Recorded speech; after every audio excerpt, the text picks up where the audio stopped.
বাণিজ্য প্রতিমন্ত্রী আহসানুল ইসলাম বলেছেন, দেশে পণ্যের যথেষ্ট সরবরাহ রয়েছে, বাজার অনেকটাই স্থিতিশীল।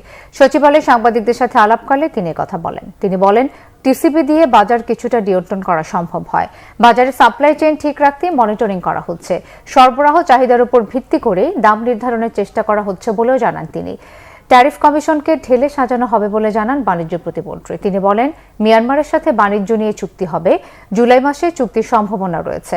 চুক্তি হলে কিছু নিত্যপণ্য মিয়ানমার থেকে আনা হবে। রেমিটেন্সের একটা বড় অংশ সরাসরি গ্রামে চলে যায় উল্লেখ করে তিনি বলেন, গ্রামের মানুষের ক্রয় ক্ষমতা বেড়েছে, তবে শহর কেন্দ্রিক নির্দিষ্ট আয়ের মানুষেরা কষ্টে আছে বলেও স্বীকার করেন বাণিজ্য প্রতিমন্ত্রী।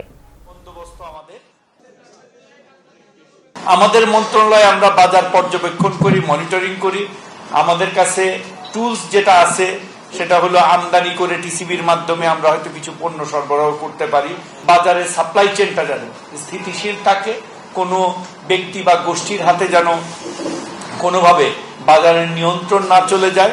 বাজারের স্বাভাবিক যে গতি, যেটাকে আমরা বলি প্রাইসিং মেকানিজম, যে ডিমান্ড এবং সাপ্লাইয়ের মাধ্যমেই জানি মূল্য নির্ধারণ হয়। তো সেই জিনিসটা আমরা সচেষ্ট থাকি সবসময়।